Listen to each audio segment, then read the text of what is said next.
Yan na mga kabs. Ano pa ba? Routine ng buhay. Uwi, kain, chai, tulog. Tapos nun, gising, pasok, uwi, kain, gising, kain, chai. Ganun lang, araw-araw. Lang magbabago sa buhay.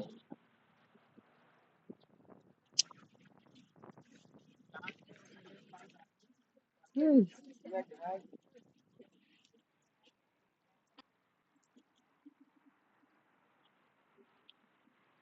Pag day off, tulog. Kung gusto mong gumala, gumala ka. Ganun lang.